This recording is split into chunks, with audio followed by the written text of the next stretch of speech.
folks, sorry I'm not doing your regularly edition SmackDown review, but just a little disclaimer, there were some personal IRL situations I had to take care of this evening, so I'm not going to go into the specifics of it, but I will make it up to you with a slightly better SmackDown review for this week. So this week solely will just be the Fastlane preview and the last stop before WrestleMania, which is now 4 weeks away. And one of the matches listed is Cena versus Rusev for the WWE United States Championship. Who are we kidding here? Who are we kidding here? You know, who are we kidding ourselves here, folks? Cena is going to be that guy to end Rusev's winning streak. 1, 2, attitude adjustment. 1, 2, 3.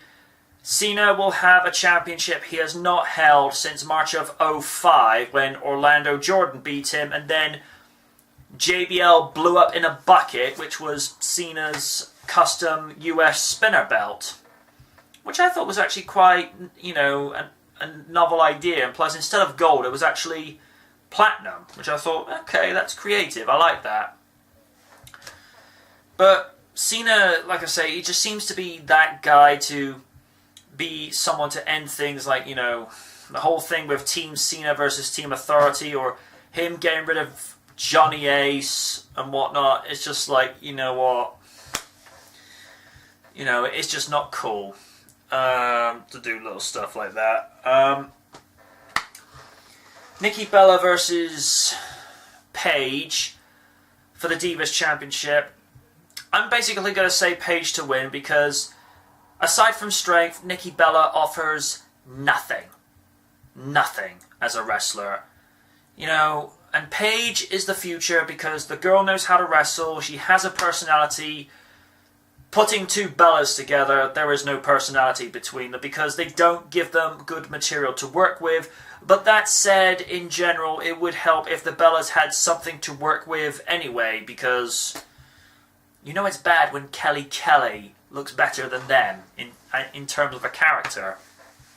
So I see Paige winning, and she's the future, unless of course AJ Lee comes back, in which case, awesome! Roman Reigns versus Daniel Bryan, which is basically a glorified #1 contender spot for the WWE Undisputed Championship at WrestleMania. Now, I see this going one of two ways. Number one, Roman Reigns gets put over and goes to face Brock. The second angle I foresee happening, and this will be akin to Chyna versus Jericho from early 2000. It was the Intercontinental title match. Jericho was champion, but they pinned each other, and so we had co-Intercontinental champions. Best of my knowledge, that's the only time that's ever happened as far as championships go. So, I see the battle going on long, and Bryan and Reigns will somehow pin each other, which will mean for the second year in a row, the WWE Undisputed Championship at WrestleMania will be a triple threat match. With Brock making one of the few appearances he does in a year. And I'm just going to shoot on this real quick. I don't like the way that they have the title on Brock in this manner, because it really does cheapen the belt when he's only there a few years at the time. Yeah, I get it. He's a special attraction, and he could decimate the entire roster if he so wanted to, but say what you will about Cena, but at least the guy was there every night. He lives, breathes, and sleeps the WWE. Brock Lesnar's just there for the money. Great working specimen for the WWE, an amazing powerhouse and skill, but he's only there to pick up a paycheck. My opinion. Oh, the Intercontinental title is on the line? I didn't realize it still existed. Barrett gets it handed to him without so much as a how do you do after being gone for so long, and they seem to just pin the Intercontinental belt on someone that they don't really want to do anything with, yet Dolph Ziggler tried to make that belt relevant again. Ambrose at the moment is white hot popular with the fans, something akin to how Daniel Bryan was last year and how CM Punk was some 4 years ago. And it's almost criminal the way they're not pushing this guy up to the Undisputed Championship level, because in terms of following and support from the fans, he's there. And I like the guy. The guy is just so unpredictable, especially when he does this routine where he'll get thrown into the ropes, then suddenly comes flying back in and just starts throwing knuckle sandwiches and whatnot. So I say Ambrose to be put over because it's time. You know, because he hasn't held a championship since last summer when he got thrown out of the Battle Royale for the US belt, which Sheamus ended up winning. So much for fusing those two belts together. And we've got the Usos defending their tag team titles against the masters of the WWE Universe in Cesaro and Tyson Kidd. Come on, people! Make your He-Man jokes in the comment section below. You know, which one's He-Man and which one's Cringer.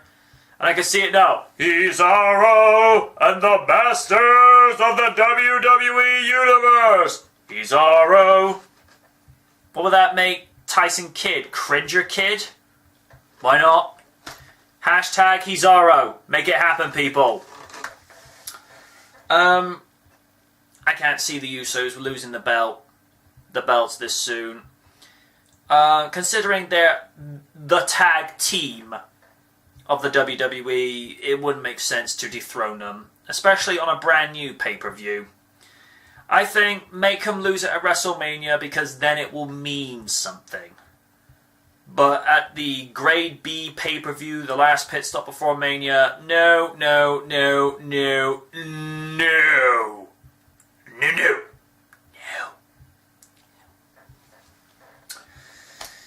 As good as Cesaro and Cringer Kid are, they're not the ones to take it. But they're getting better.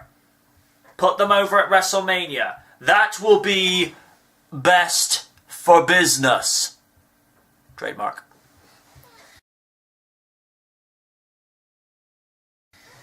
Goldust versus Stardust. Why is this not being saved for WrestleMania?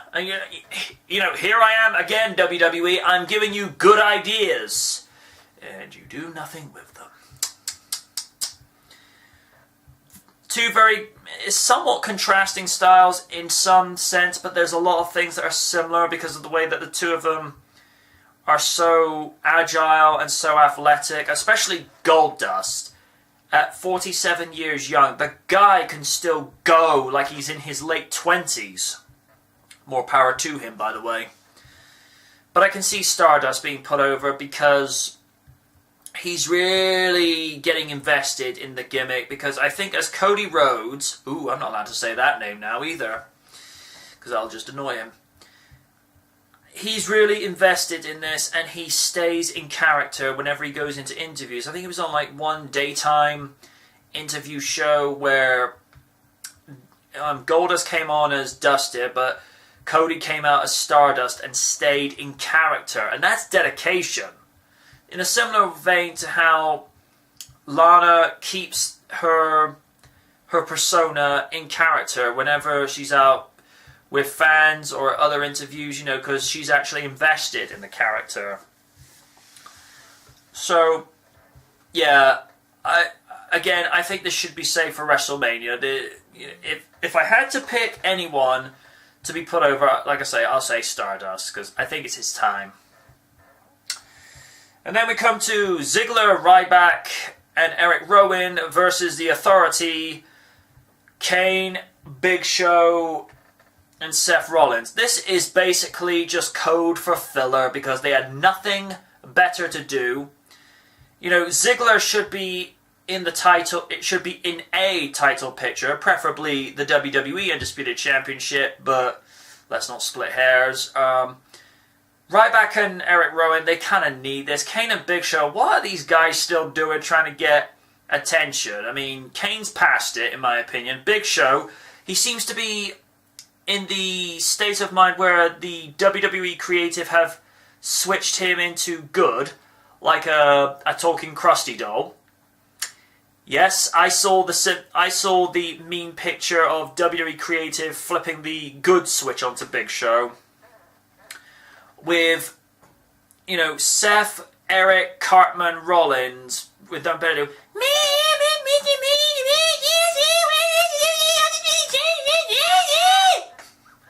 And somewhere Oney's like, no more. Mulligan. This is just code for filler. Nothing good is going to come of this. And I just say, just get rid. There's nothing to be gained from this. And then, of course, we've got the showdown, or the confrontation, which would be similar to Undertaker versus Diamond Dallas Page from King of the Ring 2001. Different circumstances, but the situation is a similar means to just, get things out in the open. I find it amusing that Triple H, when he talks about Sting, he says WCW and not TNA. That's got to be considered a diss as far as TNA is concerned, the fact that WWE are not recognizing them. I think this will go one of two ways. Triple H will embarrass Sting to such a point where Sting will demand a match for WrestleMania, or Sting will embarrass the game, and either way we still get a match at WrestleMania. Yeah, that's pretty much my thoughts for that this evening. And want you guys to get involved, my loyal followers on Twitter and my subscribers on YouTube. Use the hashtag Fastlane and the the hashtag SmackBack just to get involved in on the conversation. I want to know what you think, and like I say, 1,000 pardons on my behalf for not giving you the SmackDown review, but real life had a way of intertwining this evening, so I had to, give the report to you, like, the preview for Fastlane like this. Again, my bad. Hopefully it'll never happen again. Until then, folks, I'll see you after Fastlane, and good night from the night.